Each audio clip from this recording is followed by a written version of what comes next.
Hi friends, welcome back to അമ്മായിസ് corner. ഇന്ന് നമ്മൾ സദ്യയിൽ ഒഴിച്ചു കൂടാൻ പറ്റാത്ത ഇഞ്ചി തൈരിന്റെ റെസിപ്പിയാണ് ഉണ്ടാക്കി കാണിക്കുന്നത്. അതിന് വേണ്ടിയിട്ട് നമുക്ക് ആദ്യം തൈര് എടുക്കണം. തൈര് അത്യാവശ്യം പുളിയുള്ള തൈര് തന്നെ നോക്കിയെടുക്കുക കേട്ടോ.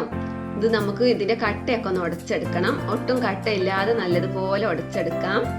നമുക്കറിയാം ഇഞ്ചി തൈര് എന്ന് പറയുന്നത് പിന്നെ 101 തരം കറികൾക്ക് തുല്യമാണെന്നാണ് പറയാറുള്ളത്. അപ്പൊ നമുക്ക് ഇഞ്ചി തൈര് ഈ സദ്യയിലൊക്കെ പ്രധാനമായിട്ടുള്ള ഒരു വിഭവമാണ് കേട്ടോ.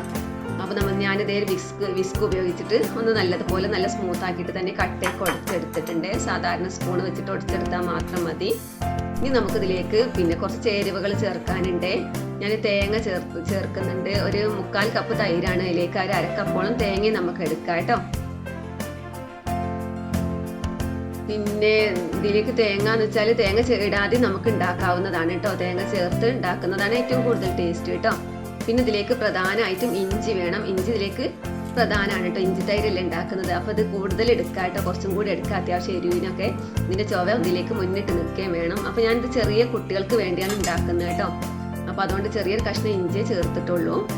പിന്നെ പച്ചമുളക് ഉണ്ടെങ്കിൽ ഒരു പച്ചമുളക് നമുക്ക് ഇതിൻ്റെ കൂടെ ചേർക്കുകയും ചെയ്യാം. പക്ഷേ ഞാൻ ഇതിൻ്റെ കൂടെ അരക്കുന്നില്ല, എരിവ് കൂടി പോകുമെന്ന് വിചാരിച്ചിട്ടേ. അപ്പോൾ ഇത് നമുക്ക് നന്നായിട്ട് അരച്ചെടുക്കണേ. അതിലേക്ക് കുറച്ച് കല്ലുപ്പാണ് എടുത്തിട്ടുള്ളത്. കല്ലുപ്പ് ഇതിലേക്ക് ഇട്ട് കൊടുക്കാം. അപ്പോൾ നന്നായിട്ട് അരഞ്ഞ് കിട്ടിയോളും. അപ്പോൾ ഉപ്പൊക്കെ ആവശ്യത്തിനുള്ള ഉപ്പ് നമുക്ക് ഇതിലേക്ക് ചേർത്ത് കൊടുക്കാം കേട്ടോ. ഇനി നന്നായിട്ട് തന്നെ അരച്ചെടുക്കാം. അപ്പോൾ ഇതേ നമ്മളൊന്ന് അരച്ചെടുത്തിട്ട് ഇനി ഒന്നും കൂടി ഒന്ന് അരഞ്ഞ് കിട്ടാനുണ്ട്. അതിന് കുറച്ചും കൂടി തൈര് നമുക്ക് ചേർത്ത് കൊടുക്കാം. എന്നിട്ട് ഒന്നും കൂടി ഒന്ന് അരച്ചെടുക്കാം കേട്ടോ. അപ്പോൾ അതേ നന്നായിട്ട് അരച്ചെടുത്തിട്ട് തന്നെ ഉണ്ട്. നമ്മൾ മിക്സിൻ്റെ ചെറിയ ജാറിൽ വെച്ചിട്ടാണ് അരച്ചെടുത്തുള്ളത്. അങ്ങനെ മതി കേട്ടോ. ഒന്ന് നന്നായിട്ട് അരിഞ്ഞ് കിട്ടേണ്ട വേണേ. ഇനി നമുക്ക് ഈ തൈരിലേക്ക് അങ്ങ് ചേർത്ത് മിക്സ് ചെയ്തെടുക്കാം. അപ്പം പിന്നെ ഇത് വീടിൻ്റെ അടുത്തുള്ള ഒരു അംഗൻവാടിയിലേക്ക് കൊണ്ടുപോകാനുള്ളതാണ് കേട്ടോ. ടീച്ചർ പെട്ടെന്ന് വന്ന് വിളിച്ചതാണ് സദ്യക്ക് വരാൻ പറഞ്ഞിട്ട്. അപ്പോൾ ഞാൻ എന്തെങ്കിലും കൊണ്ടുപോകേണ്ട എന്നെ വിളിച്ച് ഫോൺ ചെയ്ത് കിട്ടാത്തതുകൊണ്ട് വീട്ടിലേക്ക് തിരഞ്ഞു വന്നതായിരുന്നു കേട്ടോ.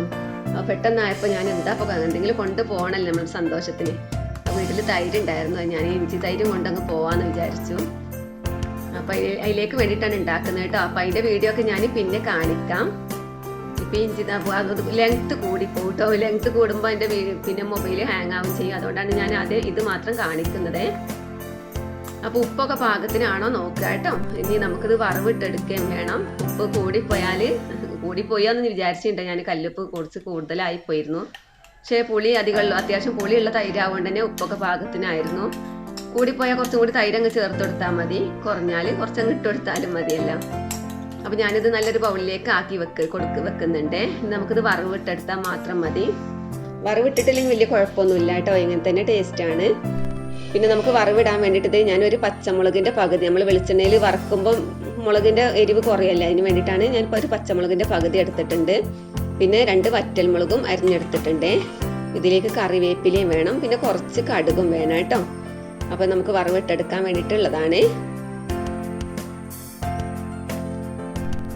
ഇനി നമുക്കിത് ചട്ടി അടുപ്പത്ത് വെച്ചിട്ടുണ്ട്. ഇതിലേക്ക് നമുക്ക് ചട്ടി ചൂടായതിനു ശേഷം വെളിച്ചെണ്ണയും ഒഴിച്ചു കൊടുക്കാം.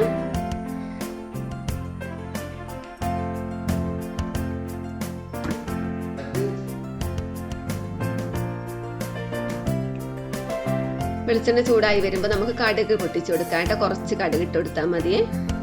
ഇതിലേക്ക് നമുക്ക് എടുത്ത് വെച്ചിട്ടുള്ള പച്ചമുളകും വറ്റൽമുളകും ഇട്ട് കൊടുക്കാം. കറിവേപ്പിലയും ഇട്ട് കൊടുക്കാം. നന്നായി മൂത്ത് വന്നതിന് ശേഷം നമുക്ക് ഇത് നമ്മളെ തൈരിലേക്ക് ഒഴിക്കാവുന്നതാണ്.